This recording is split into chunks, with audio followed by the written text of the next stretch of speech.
तालाबंदी के दौर में कुत्तों और जानवरों पर बहुत बीत रही है, लेकिन उन्हीं के साथ यह इंसान भी अपने हाथों से दूध उठा रहा है। बताने की ज़रूरत नहीं कि किस लिए, किसके लिए। जिससे भोजन मिल रहा है वह भी भूखा है, क्योंकि भर पेट किसी को नहीं मिल रहा। रात के खाने से लेकर अगले दिन दोपहर के भोजन के बीच 18-19 घंटे का अंतराल हो जाता है। नाश्ता तो मिलता नहीं, तो सोचिए बुजुर्ग, बीमार और बच्चों पर क्या बीत रही होगी।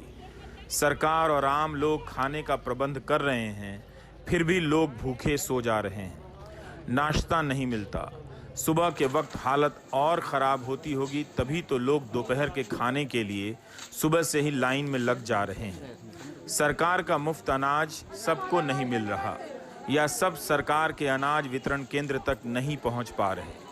जो मदद का पैसा मिला 500 या 1000, वो तो कब का ख़त्म हो गया होगा।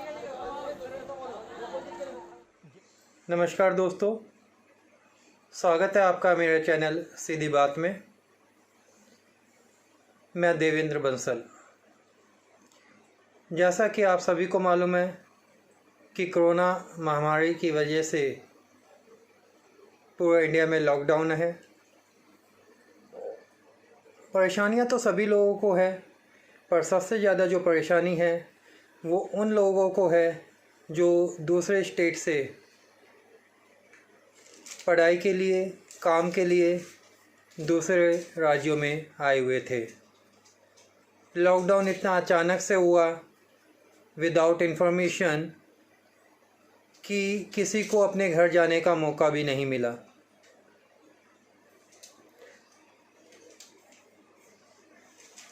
और जो लोगों ने पैदल जाने की कोशिश भी की तो उन्हें भी जहाँ थे वहीं पे रोक दिया गया। आज के टाइम में लोगों के सामने प्रॉब्लम ये है कि उनके पास जो पैसे थे वो ख़त्म हो चुके हैं, और जो गवर्नमेंट ने इंतज़ाम किए हैं वो नाकाफ़ी है। 2 वक्त की रोटी तो बहुत दूर की बात है, शायद 1 वक्त का खाना भी उन्हें बहुत मुश्किल से मिल पाता है। तो मेरी आपसे रिक्वेस्ट है कि इस वीडियो को देखें और आप लोग भी जितना दूसरे लोगों की मदद कर सकते हैं उतना मदद करने की कोशिश करें।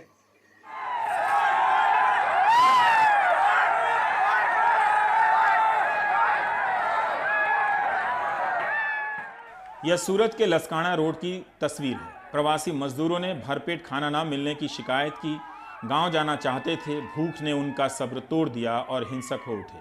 90 लोग गिरफ्तार हुए, इनमें 8 नाबालिग हैं। पुलिस ने जिन्हें गिरफ्तार किया उन्हें भरपेट खाना भी खिलाया। सूरत पुलिस को इस मानवीयता के लिए बधाई। इस वक्त में पुलिस की चुनौती भी बड़ी है। वो जानती है कि लोग भूखे हैं। वो 90 का पेट भर सकती है, लेकिन 90,000 का नहीं।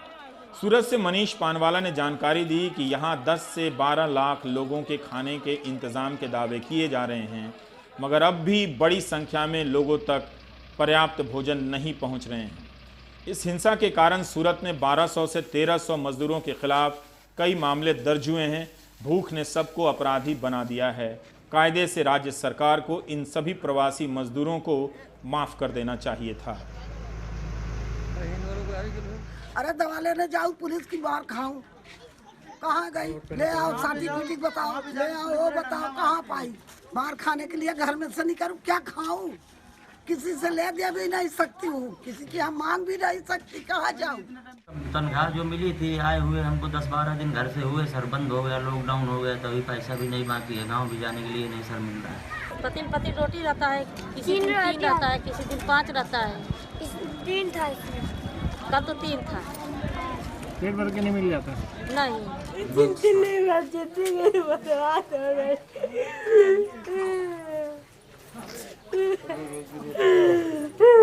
महक को बिलखता देख आंखें भर आती हैं। महक ने 8 दिन पहले लॉकडाउन के दौरान ही इस बच्चे को जन्म दिया है। ना तो अस्पताल जाने के पैसे थे और ना साधन। 22 साल की महक और इसका पति गोपाल उत्तराखंड के नैनीताल के एक गांव के रहने वाले हैं।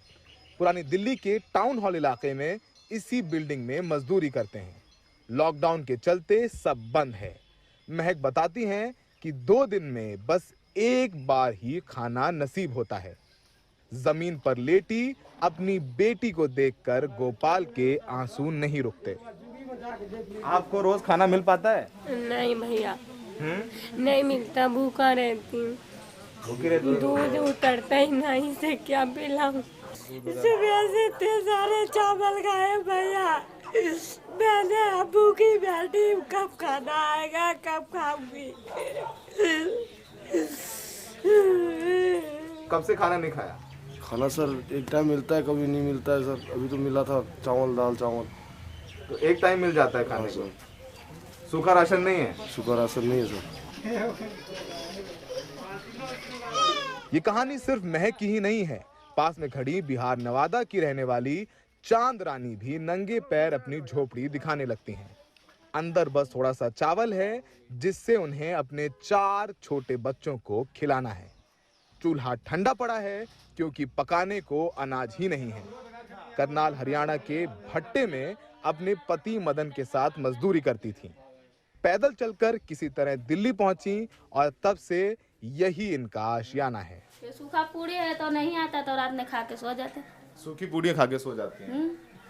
और बच्चों को क्या खिलाते हैं? बच्चे को यही चावल रख लेते हैं सामने। एक मुट्ठी चावल से खिला रही है बच्चों को। दिल्ली सरकार सभी राशन कार्डधारियों को राशन दे रही है, लेकिन समस्या इन प्रवासी मजदूरों की है जिनके पास दिल्ली का राशन कार्ड ही नहीं है। सरकार ने ऐसे प्रवासी मजदूरों के लिए वेबसाइट में जाकर रजिस्टर करने की व्यवस्था की है, लेकिन पिछले 3 दिन से रजिस्टर करने वाला ये पेज हैंग हो गया है। पुरानी दिल्ली रेलवे स्टेशन के पास अपनी झुग्गी के बाहर खड़े बिहार के सीवान जिले के शंकर कुमार अपने साथियों के साथ हमें अपना खाली पर्स दिखाने लगते हैं। पैसे खत्म हो गए हैं, राशन भी खत्म हो चुका है। झुग्गी के अंदर राशन के खाली डिब्बे पड़े हैं। कल पास के स्कूल में दिल्ली सरकार द्वारा खिलाए जा रहे खाने के लिए बाहर निकले तो पुलिस ने लाठी मारकर भगा दिया। तभी कोई हम लोग को खाना नहीं दिया है। खाना दिया भी है सर, रोड पे हम लोग जाते नहीं है डर से, कहा तो पुलिस वाला मारता है डंडा से सर। प्रवासी मजदूर सिर्फ सरकार द्वारा बांटे गए खाने पर निर्भर करते हैं, लेकिन सरकार के पास भी खाना सीमित है और खाने वाले ज्यादा। बिहार बेतिया के प्रवासी मजदूर राम सागर 5 किलोमीटर पैदल चलकर मजनू के टीले के पास वाले स्कूल में खाना लेने पहुंचे हैं। घर में 6 बच्चे हैं और इस पॉलीथीन में भरी खिचड़ी से ही काम चलाना है। इतना खिचड़ी में कितने लोगों को खिलाएंगे? ये 8 आदमी खाएंगे। इसमें 8 आदमी खाएंगे? हाँ जी। कौन कौन है 8 आदमियों में से? बच्चे लोग हैं घर पर। बच्चे लोग कितने बच्चे हैं आपके? 2 अपने हैं, 6 बच्चे हैं। 6 बच्चे हैं और इतनी खिचड़ी में चलाएंगे काम? इसी में काम चलाएंगे। कितनी दूर चल के आए यहाँ तक? ये हनुमान चौक से ही आए हैं। 5 किलोमीटर चल के आए? हाँ।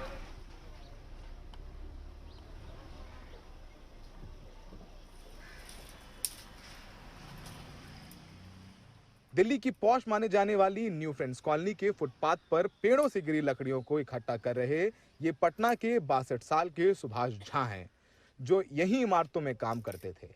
लॉकडाउन के चलते यही पत्थर से चूल्हा बना लिया है और किसी तरह भीख मांगकर जोड़े राशन से बना खा रहे हैं। रात में यहाँ खड़े ऑटो में ही सो जाते हैं। जा नहीं सकते, घर सब बंद है।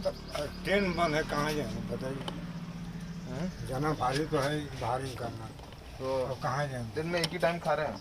अब मैंने सुबह बनाया खा लिए और फिर अब थोड़ा लगे